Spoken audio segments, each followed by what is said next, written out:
Assalamualaikum warahmatullahi wabarakatuh. How's going on everyone? I hope that all of you are good today. Welcome back in Miss Nadia English. Today we are going to learn about expression of intention. Ini adalah materi kelas 9 di chapter 3. So, without any further ado, let's get started.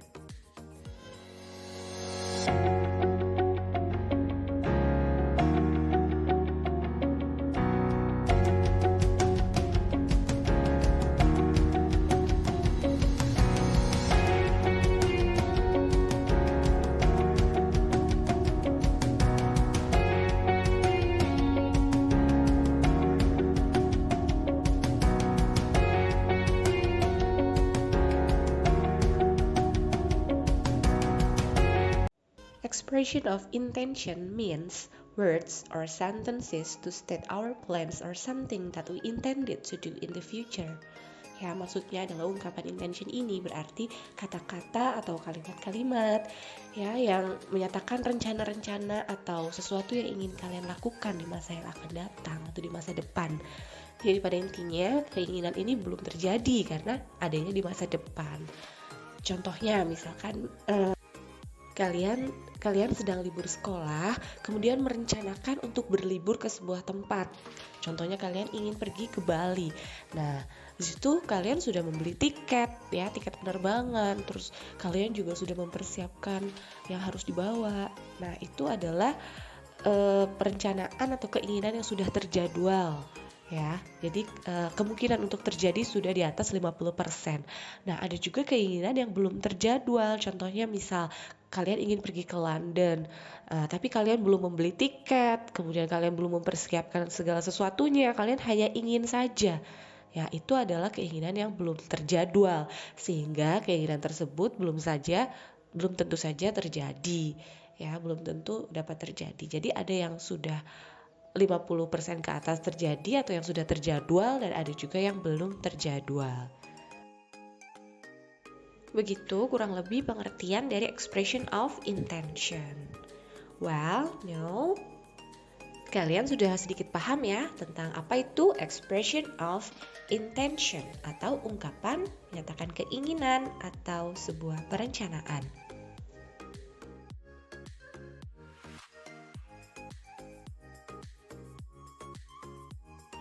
Then how to express expression of intention? Bagaimana sih cara mengungkapkan ungkapan perencanaan ini atau menyatakan keinginan di dalam bahasa Inggris? So, take a look for the example.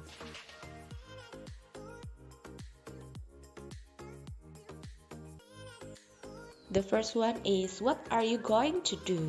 Ya, apa yang kamu ingin lakukan? And yang kedua, any plan for the weekend? Apakah ada rencana untuk akhir pekan? Kemudian yang ketiga, are you thinking of?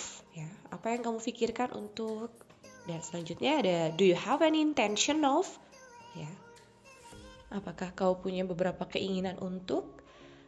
Nah, kemudian yang terakhir ada, is it your intention to?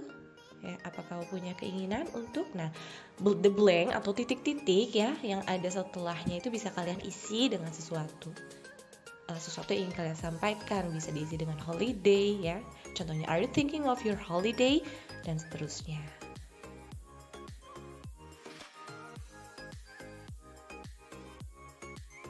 Well, now kita lihat responses atau tanggapan ketika ada yang menanyakan perencanaan atau keinginan kalian. Kalian bisa jawab dengan yang pertama, I'm going to. Aku akan. Yang kedua, I fully intended to. Ya, aku ingin untuk. Kemudian bisa juga dengan I'm planning to. Aku merencanakan untuk. Lalu bisa juga dengan it is my intention to. Ya, ini keinginanku untuk. Atau I'm thinking of, aku berpikir untuk. Atau yang terakhir bisa juga kalian sampaikan dengan we would like to. Ya, kita ingin untuk. Nah, beberapa responses ini bisa kalian gunakan untuk giving intention atau memberikan keinginan atau perencanaan. Nah, selain itu ada cara lain untuk mengungkapkan showing intention ya, dengan beberapa pattern atau pola. So, take a look the pattern for showing intention. Kita lihat ya, pola-pola yang bisa kalian gunakan untuk menunjukkan perencanaan atau keinginan kalian di masa yang akan datang.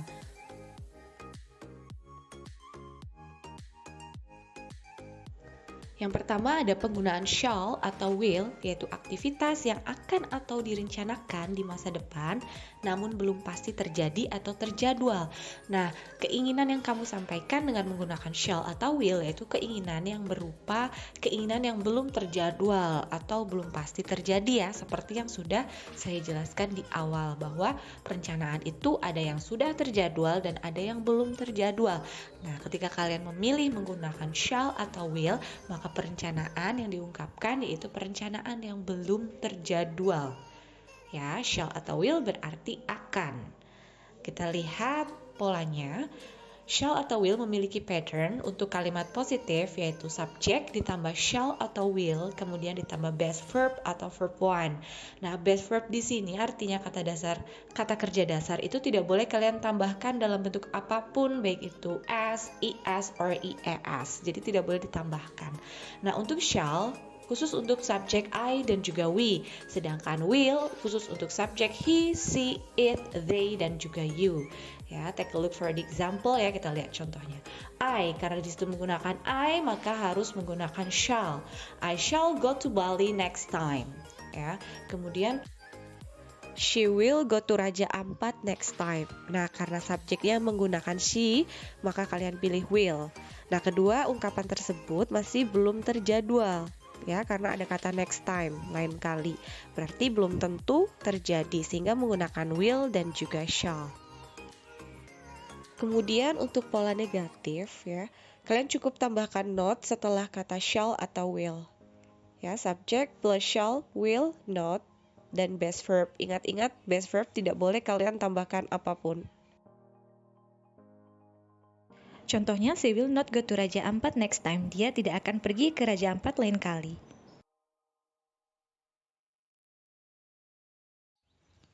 Dan untuk kalimat tanya atau interrogatif, shall atau will-nya kalian letakkan di depan. Kemudian diikuti subject dan juga base verb. For example, will you go to Raja Ampat next time? Akankah kamu pergi ke Raja Ampat lain kali? Untuk pola yang kedua, kalian bisa menggunakan be ditambah going to. Nah, ini aktivitas yang akan atau direncanakan di masa depan dan sudah terjadwal. Nah, kalau tadi untuk will dan shall adalah rencana yang belum terjadwal. Nah, sekarang jika kalian ingin menyatakan rencana yang sudah terjadwal, kalian bisa menggunakan pola be ditambah juga dengan going to. Well, let's take a look for the pattern dari be going to ya. Kita lihat polanya untuk kalimat positif. Subject ditambah be atau to be, kalian bisa pilih is, am, atau are tergantung subjeknya nanti. Kemudian ditambah going to dan juga verb one atau verb 1. For example, I am di situ kenapa pakai am karena subjeknya I am going to visit Bali on Sunday. Ya, saya akan mengunjungi Bali pada hari Minggu. Nah, di sini jelas ya perencanaannya sudah terjadwal. Karena sudah diletakkan hari di situ, yaitu hari Minggu. Sehingga kalian bisa nyatakan dengan to be going to atau suatu rencana yang sudah terjadwal. Untuk pola negatif dari be going to, kalian cukup tambahkan not ya setelah be atau to be. Subject, be-nya kalian pilih is, am, atau are, kemudian tambahkan not, dan juga be going to ditambah verb one. Contohnya, I am not going to visit Bali on Sunday. Aku tidak akan mengunjungi Bali pada hari Minggu. Untuk pola yang ketiga, yaitu interrogatif atau kalimat tanya dari be going to, kalian tinggal letakkan be atau to be-nya di depan. Kalian bisa pilih is, am, atau are, kemudian tambahkan subject, going to, dan juga verb one. For example, contohnya, are you going to visit Bali on Sunday? Akankah kau pergi ke Bali atau mengunjungi Bali pada hari Minggu?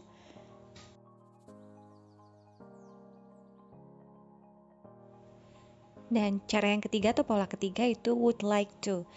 Nah, ini juga sama aktivitas yang akan atau direncanakan di masa depan dan sudah terjadwal.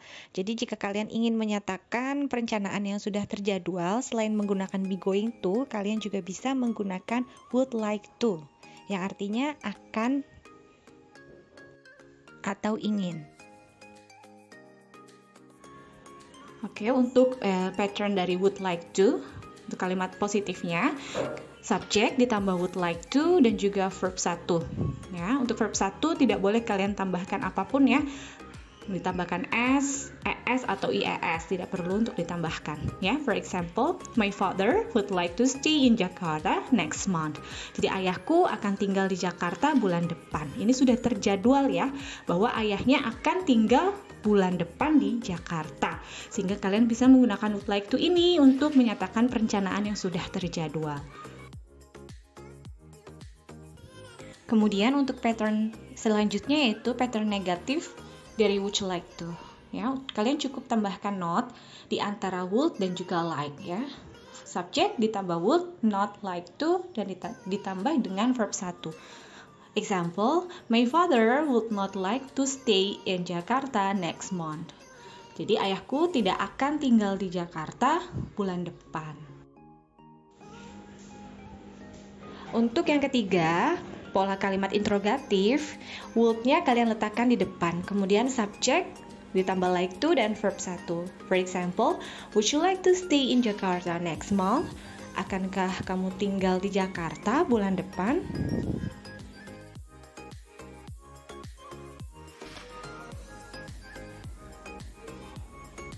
Do you have any plan for this weekend? Yes, I'm going to go to Bali. I just have booked 2 flight tickets for me and my sister. Whoa! Save your trip and enjoy your holiday. Thank you.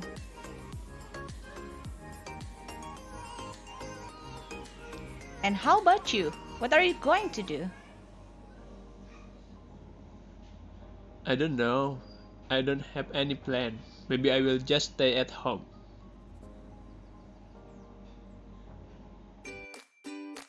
Well, this is the end of the material. I hope that you enjoy my explanation in this video. Semoga penjelasannya bermanfaat ya. I'm so sorry if I've done some mistakes during I deliver the material. Mohon maaf jika banyak kesalahan dalam pembuatan video kali ini. Thank you for watching.